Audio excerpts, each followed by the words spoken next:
เห็ดยังนะเฮ้ย เห็ดยังลิศสาวแลมโบตั้งคอเอาผ่อนไหมเอาเปลี่ยนเพลงดูเปลี่ยนเพลงดูเอาเปลี่ยนเพลงดูไอ้สิไปลงทางนั้นลงทางขางตีขึ้นรถลงรถกันเลย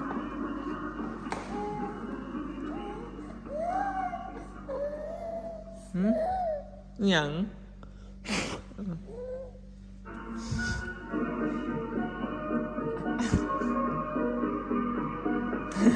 อายอาย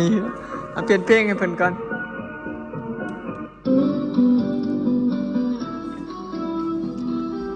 มีการอายอีกได้พี่น้อง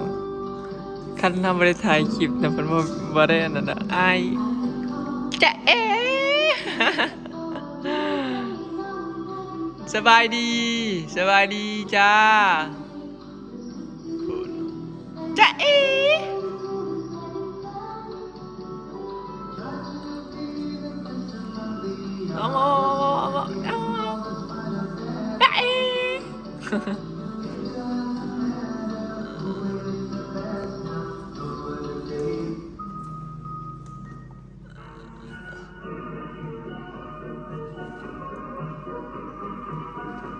จะเอ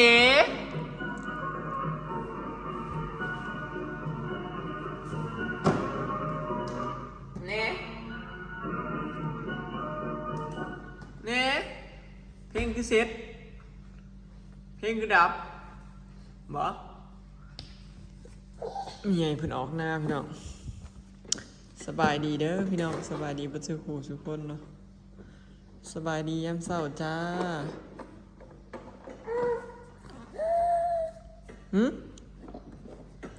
เปิดลืมแล้วบ่ไม่ได้เล่นรถเดินโดนเลยตอนใหญ่เฮือนออกไปนะพี่น้องลืมสายสากออกไปนะแล้วหาสายสากจนเมื่อย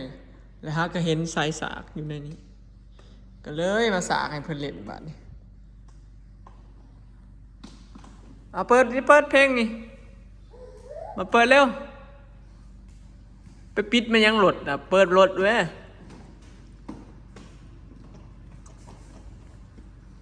ตกเด้อ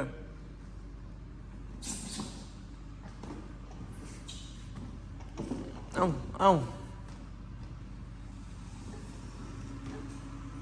ให้สิไปยุ่งเอาบัดนี้โว้ยครับเอาตีล่ะ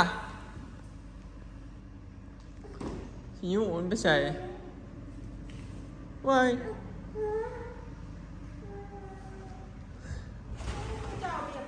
แซ่บบ่แซ่บไหมกินปิ้งไก่น้ำพอบอยป้อนข้าวไปอิ่มแล้วนะพี่น้องแต่ว่าบอยมากินข้าวซับแซ่บเยอะ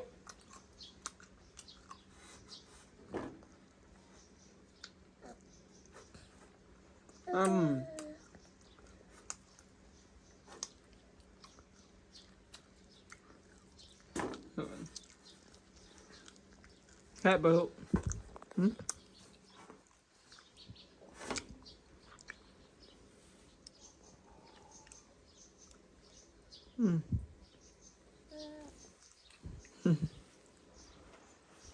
นี่ลิแฉะมากบ่ห่อนพี่น้องมึงเนี่ยใกล้ชิฮอดสงกรานต์แล้วมื้อนี้พอเล่มาเลยได้พอเล่มาได้ลูกมื้อนี้ไปว่าไปหาพอเล่ไปบ่เอาเล่มาแล้วพี่น้องมาแต่เห็นงานอยู่ไทยเนาะพอวันสงกรานต์นี่เขาเจ้าหยุดหลายมื้อเขาเจ้าหยุด7 มื้อบ่แล้วเพิ่นละมาบ้านซะเพิ่นละพออยู่พุ่นก็บ่รู้จักไผหั่นนะพี่น้องคือพอบุญสงกรานต์มาเขาก็หยุดเบิดเด้แล้วก็ไปเที่ยวไปยังเบิดเพิ่นอยู่ผู้เดียวบ่จักเพิ่นก็เลยมาบ้านแล้วก็แต่กี้เพิ่นสิบ่ได้มาไว้ปานนี้พี่น้องอ้าวเพิ่นเสียเบาเลยจังหวะได้มากระทันหัน เราเสียมือวานนี่พี่น้องเสียมือวานมือมองมาที่หามือวานมือซื่นนี่แหละเรานอนไหลเรานอนนอนรับเลย นอนแล้วเรารับไปเลยหั่นนะพี่น้องจะเขาเอิ้นอิหยังเนี่ยไหลตายเนาะบ้านเฮาก็แบบ เราก็เห็นงานอยู่ไทยพี่น้องลุงจันทร์ผู้บอยเคยไปกินเป็ดนำกันหั่นเด้พี่น้องอยู่เฮือนเบาเละหั่นเด้ว่าก่อนสิบุญบ้านเนาะก่อนสิบุญบ้านพอกันกับเราตอนนั้นแหละแล้วพอมื้อซื่นนี่เราก็เสียเนาะเบาเละก็เลยได้มาก่อนมาไอ้มาถึงกรุงเทพเลย มากระทันหันมาสิมาแบบเฮ็ดเวียกซอยงานเขาเจ้านะเบาเละเลยได้มาไวเนาะตอนแรกก็สิท่าสงกรานต์เพิ่นสิมาเพิ่นลงมา ตอนนี้น่าสิฮอดสวรรค์เลยล่ะพี่น้องน่าสิฮอดสวรรค์แหละหรือว่านั่งรถช่องแถวลงมาแล้วบ่จักนั่งรถโดยสารลงมาแล้วบ่จักเพิ่นสินั่งรถช่องแถวลงมาเพิ่นน่ะนั่งลงมาฮอดน้องนกเขียนเพิ่นว่าคันบ่มีผู้ใดไปหับกูนำลงมาหับขึ้นมาหับเลยเด้อเด้อก็เลยเขาเจ้าก็วนเวียกกันอยู่พี่น้องบางเทื่อโทรไปเขาบ่หับจังซี่นะบ่จักสิได้ขึ้นไปเอาบ่เลยเลยบอกหมอว่าคันบ่มีผู้ใดไปหับได้ขึ้นไปหับพอเขากำลังเตรียมงานศพอยู่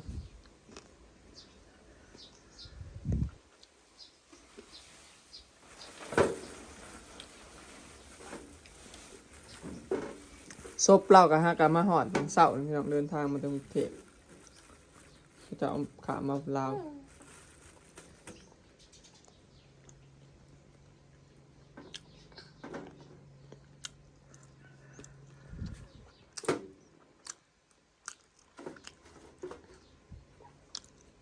บ่น่าเชื่อเลยเนาะคนเฮาเนี่ยพี่น้องเขาว่าตื่นมาเห็นหน้าจังว่ายังเนาะตื่นมาเห็นหน้ากันจังว่ายังเพราะแต่ละคนบ่ฮู้ไผสิไปมื้อใดบ่ได้เกี่ยวว่ากับเฒ่ากับแก่เนาะสรุปคือคนในบ้านเนี่ย2คนนี้แหละพี่น้องที่บอยฮู้จักคนฮู้จักบ่เนาะที่แบบว่านอนไร้ตายนะแล้วก็มีพ่อเฒ่าบอยพี่น้องผู้หนึง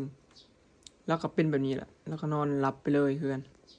บ่ฮู้เขาเอิ้นภาวะหัวใจล้มเหลวบ่หรือว่าภาวะหัวใจหยุดเต้นบ่อีหยังทางการแพทย์นะพี่น้องนอนลิดแช่บ่เปื้อนเบิดพี่น้องมึงเป็นยังเดี๋ยวสิอาบน้ำให้เล่นโลด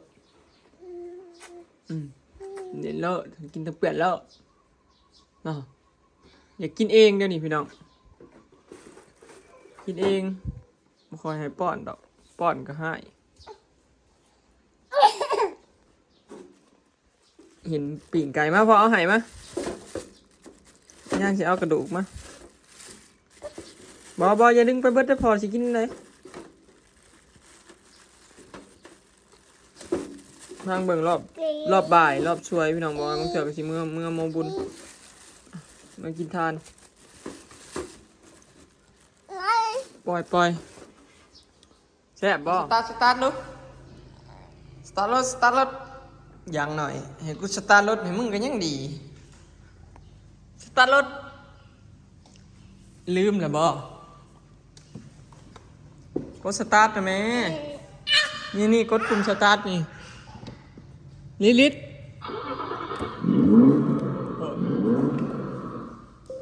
นั่นเปิดเพลงนั่น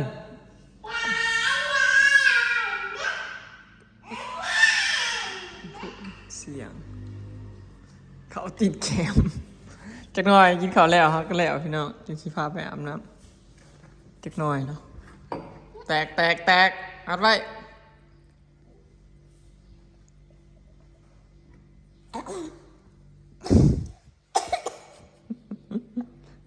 ทิมอัดไว้เ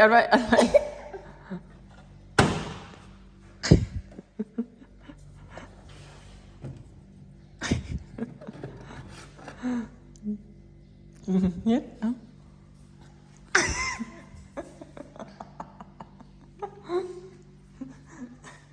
มันกดเอามันคิดเก่งแท้อีกหน่อยนะมันคิดเก่งแท้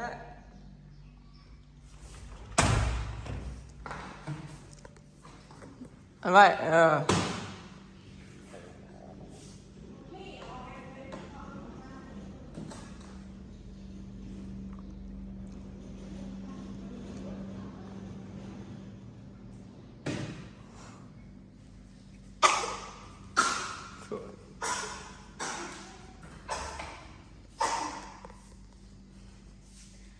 ยังไงคุกเกะอยู่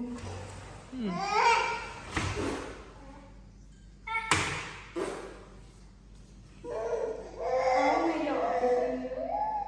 ใส่ เรียกร้องความสนใจ อาบไม่ได้อ่ะ โอ้ยอาบได้จังหน่อย เก็บบ่โอ้มันกุยมัน แม่หายบ่แม่หายบ่แม่หายบ่แม่หายเยอะ แม่หายอีสักแค่สิไปหาลูก เอ๊ะ แพ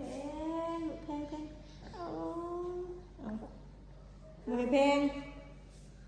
ไปอาบน้ำไปกินข้าวเลยแล้วนะ บ่ทันปานใด โคตรโอ้ตาประดตายเลย โอเคเนาะพี่น้องคลิปนี้ก็สิขอเก็บภาพบรรยากาศไว้สำนี้เด้อเนาะไปแล้วสบายดี ส พัง บายดี